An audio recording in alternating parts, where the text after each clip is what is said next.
Hello everyone and welcome back. Hope you're all having a wonderful day so far. Thank you for being here. So in today's video, we are going to touch base on a few different topics. So starting out, we are going to be discussing Joe Biden's State of the Union address last night, what he talked about and what the major drama revolved around. In addition to that, we're also going to be talking about new payments going out to recipients of Social Security Day, what they're going to be for and why. Also, we're going to be talking about $800 stimulus checks going out to residents in one state. We're going to be discussing what that state is, when the deadline is, which is coming up next week, and who is going to be eligible for these payments. Also, Biden's beefed up IRS is now going after a group of service workers and their tips.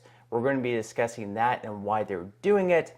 Now, before I go ahead and jump into the first news story for today, if you would like to receive up to 12 free stocks from Webull, I will leave a link in a pinned comment below where you can receive just that. Now, if you don't want to invest at this point in time, once you receive those free stocks, you can always just sell them for what they're worth and then transfer that money back to your bank account. It should be right around $50 or more. Okay, so of course, Joe Biden did have his State of the Union address last night, and users took to Twitter to have just a little bit of fun with this, so they had different drinking games.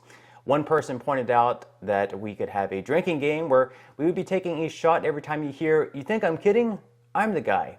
Look, folks, last administration, Ukraine, economic growth, food prices are down, wages are up, lowest unemployment, and drink an entire bottle for every word that is made up. I would like to add to that, come on, man, and here's the deal.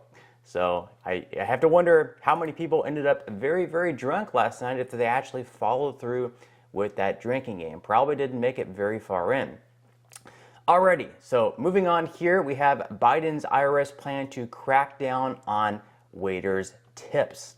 So the Internal Revenue Service proposed a revenue procedure this week to crack down on the service industry's reporting of tips.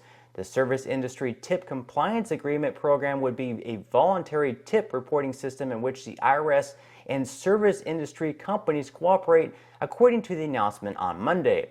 As part of the proposal, the IRS will give the public until early May to provide feedback on the program before implementing it. According to the IRS, the program would seek to, quote, improve tip reporting compliance, reduce administrative burdens, and provide more transparency and certainty to taxpayers. Okay, so of course we had that recent bill passed through that Biden wanted to go through, which beefed up the IRS by around 87,000 new agents.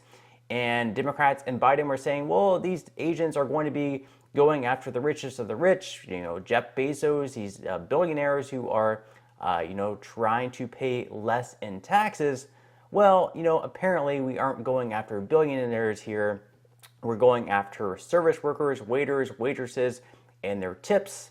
So, maybe these service workers are actually billionaires, or, maybe Biden thinks they are. So interesting stuff there.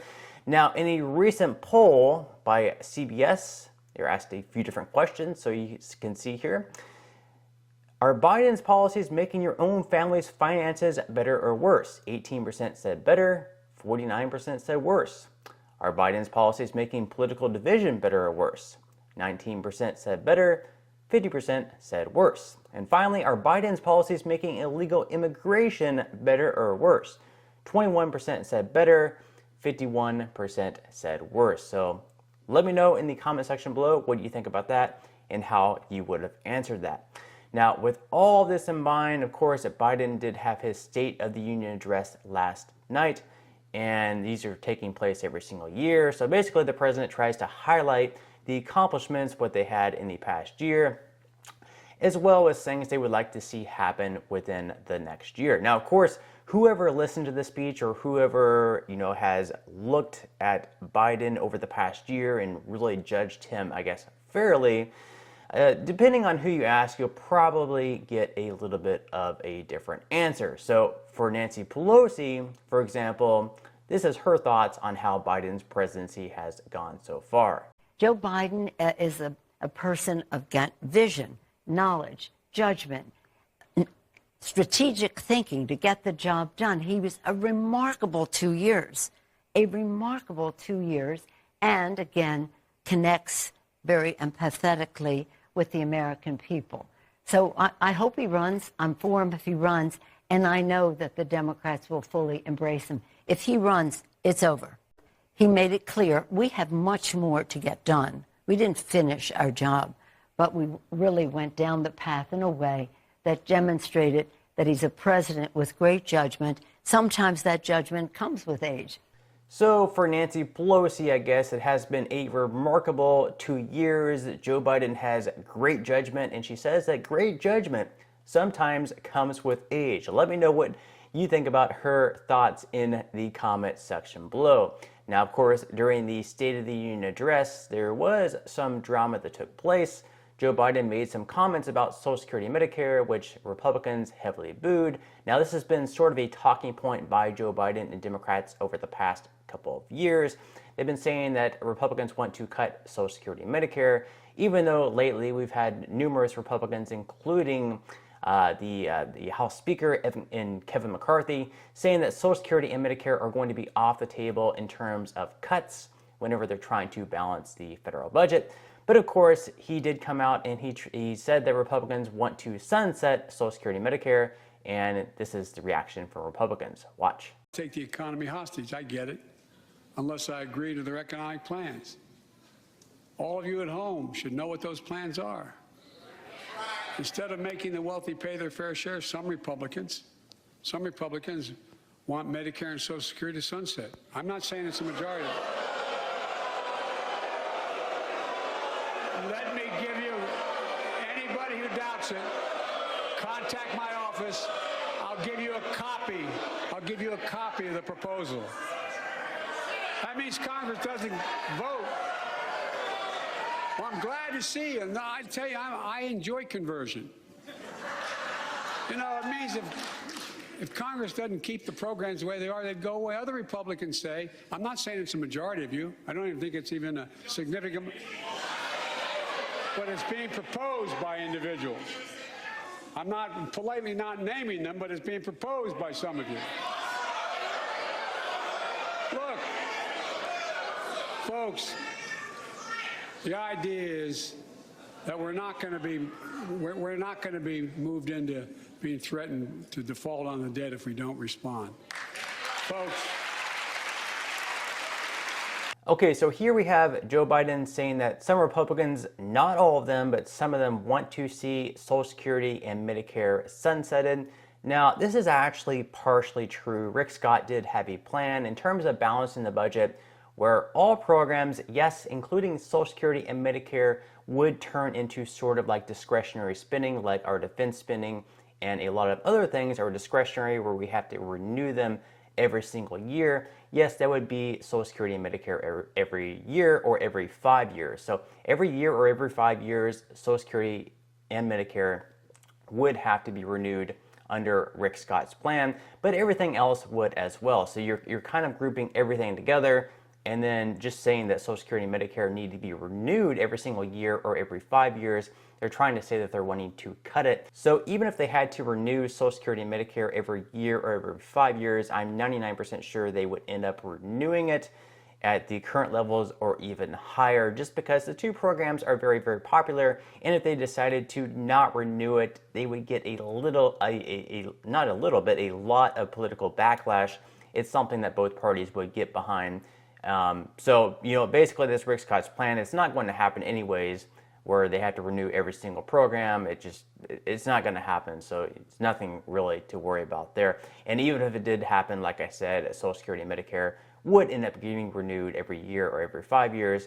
And then perhaps some of the programs that we don't need would end up not getting renewed. And then it would probably make it a little bit easier to balance the federal budget, where we're not continually having to raise the debt ceiling. So something to think about there. I mean, if we have credit cards, or if I have a credit card and I have a $10,000 credit limit and I have $10,000 on the card, I can't just call Bank of America, Chase, or Capital One and say, hey, raise my credit limit up to $12,000. And even if they do, if I spend another $2,000, then I have a $12,000 limit. I can't call them again and be like, hey, I need to raise it up to $15,000 and then $20,000. They're not going to do it. We have to get this under control. We cannot continue spending more than what we make. It's ridiculous. It's getting out of hand, something that needs to get in check. Now, it's interesting that Biden is making these comments, of course, because, you know, he made those comments himself back in January 31st of 1995. It was a while ago, but he still was against Social Security at the time. He wanted to freeze a lot of the federal spending. So he said that when I argued that we should freeze federal spending, I meant Social Security as well. I meant Medicare and Medicaid. I meant veterans benefits. I meant every single solitary thing in the government. Now, speaking of Social Security, today we are going to be having payments going out to some Social Security recipients. On average, it's going to be $1,827, and the max payments will be $4,555. So, benefits worth up to $4,555 will be sent out on February 8th. That's today. Around 70 million Americans are eligible for Social Security and receive an average of $1,827 a month. But benefits are deposited based on recipients' birth dates. Americans whose birth dates fall between the 1st and 10th will receive their payment on the second Wednesday of the month. That's today. This means that February's first installment will be deposited in accounts this week. Again, that's today.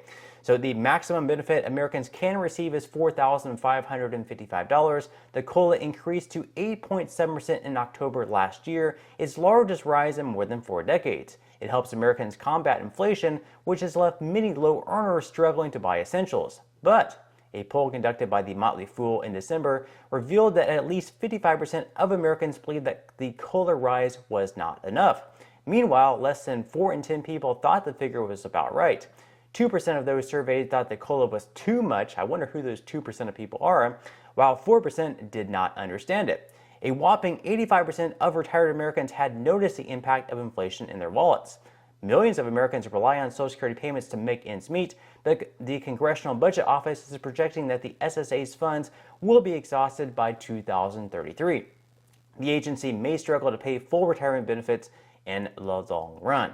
Now, I am curious what you guys think about that. Do you believe that the benefits, the cost of living adjustment was not enough, the 8.7%? Do you believe that it should have actually been higher? What you're receiving now, is it enough to get by? Or do you believe they need to have another increase? We've talked about bills in the past where there's going to be a $200 increase. That bill has not passed and may never pass, but the extra $200 could be helpful for a lot of people. Now, when they say that the SSA's funds will be exhausted by 2033, that does not mean that in 2033 that they will no longer be able to pay out any benefits at all. That just means that more than likely there's going to be a 23% cut. They'll only be able to pay out around 77% of the benefits. So in 2033, if they do not make any changes, there is a chance you could see a benefits cut of right around 23%. Now, in addition to that, there are also going to be some more payments going out to residents in South Carolina. These are going to be up to $800. Now, a lot of you guys who live in South Carolina may have already received these payments. However, there is going to be a deadline next week where if you file, you will be perhaps may be eligible for this payment if you are eligible. So this is from The Sun. South Carolina taxpayers still have time to apply, but they'll want to make a note of the fast approaching deadline. Taxpayers who filed 2021 taxes by the October 17 deadline should have received a rebate by the end of 2022. Those who file between now and February 15th will receive their rebate next month. Here, we explain everything you need to know, including who's eligible, how to file, and when the rebate will be going out. So this group will have until February 15th to file taxes as a result of Hurricane Ian. Along with filing, you must have income tax liability for 2021. Those who lived in South Carolina for a portion of or all of 2021 are eligible as long as they filed state income taxes for that year. So as long as you filed state income taxes for the 2021 tax season and you had a tax liability, you will be eligible for this payment. Again, the deadline to file, if you have not filed already, will be next week on February 15th. So just keep that in mind. Let me know in the comment section below if you live in the state of South Carolina and you either receive this payment or you may be eligible for the payment. But that's all the news we have for today's video. Hope you guys enjoyed. If you did, make sure to give this video a like, subscribe to my channel if you have not already, and I will see you in the next video.